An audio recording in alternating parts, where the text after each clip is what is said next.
This is Dr. James Patterson. Over the next few minutes, I'd like to talk to you about outlining for essays and/or research papers. Let me begin with a definition from Merriam-Webster's dictionary. An outline is a simplified treatment or a summary of a literary work. In a video that I've done for YouTube on outlining, I've said that really an outline is two things. It's a sequence of your ideas. It's also done in a particular format.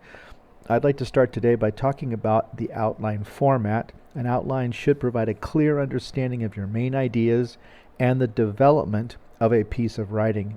So as you or someone else reads through your outline, they get a very clear and explicit sense of how you're going to develop the paper as you move through it. Okay, rule number one. The body of the essay or the research paper should have at least two main points and should be no more than 4 or 5 main points depending on the length of the essay or the paper. Obviously, if you're writing a research paper that's going to be 15 to 20 pages, you could effectively deal with more than 5 main points in the paper. However, typically 5 main points is also going to tax your reader.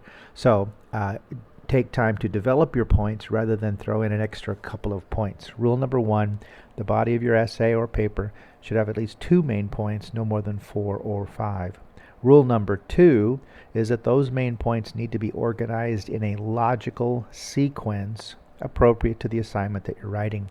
It is possible to move through your points in a chronological fashion. It's also possible to arrange your main points in an emphatic structure. Some authors refer to this as a climactic structure, where you start with some of your minor reasons, minor points, and then you build toward your most emphatic point as a closing. You can use a cause-effect paper where you're talking about causes, or whether you're developing your understanding of the effects of a given cause, or that it may be a long enough paper that you're doing both cause and effect within that paper. Comparison contrast is another organization for a paper or a research paper, and so you can do that as well. And then if nothing else, there's always the topical organization, where you have to decide which topics you're going to deal with in what order.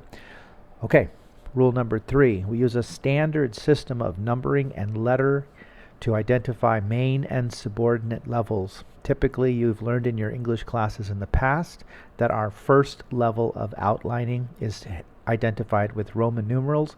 The next level of specificity, we start using capital letters. When we move to a third level of specificity, we use Arabic numbers, 1, 2, 3, 4, etc. And then when we get to a fourth level of specificity and subdivision, we use lowercase letters. Now, when you get to graduate school and you start writing longer papers, in fact, you start writing books, you may find that you'll go beyond that fourth level.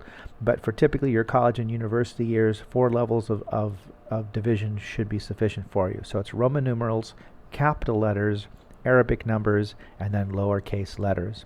Rule number 4, each level is a subdivision of ideas. These ideas support and develop your main idea, and so it's important that you always have a 1 with a 2, that you always have a B with your A. In other words, each level of subdivision is moving toward more and more specificity, but when you move to that level of specificity, you're doing so because you are subdividing and coming up with several ideas. So rule number 4 continued: never have an A without a B, never have a 1 without a 2.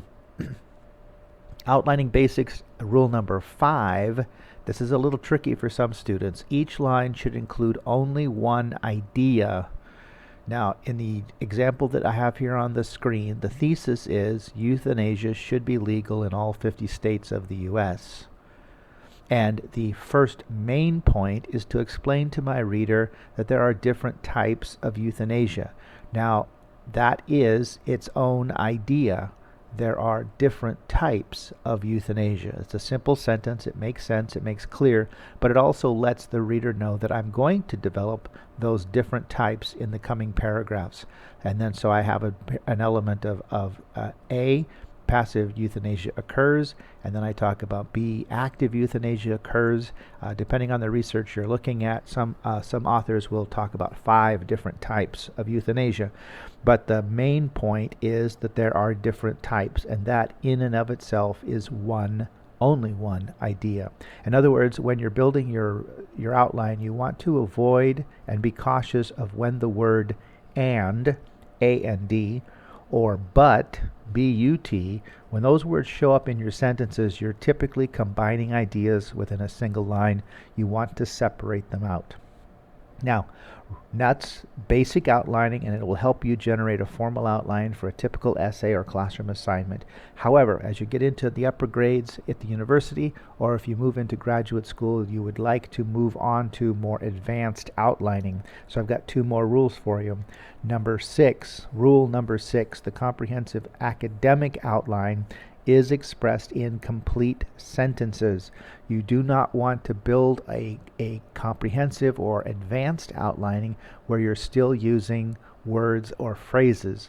It is possible when you come back to work on this project, which may take several weeks, may take several months, that you will still have a clear understanding of what that word or phrase referred to, and therefore write your ideas in complete sentences.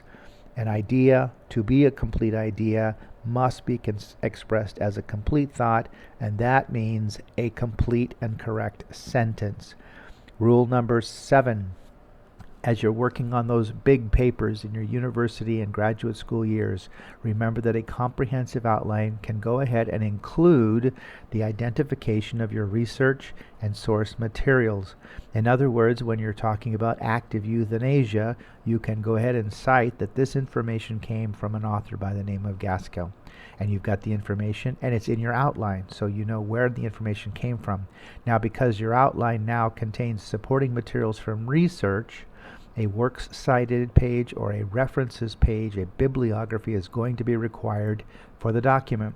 So as part of your outline, go ahead and start building your bibliography. Every source and researcher that you refer to in your outline needs to be included in the bibliography with the outline. Okay, I've just taken a few minutes here to talk about 7 rules of outlining. There are additional informations and more experience available to you on YouTube videos, and I just say thank you.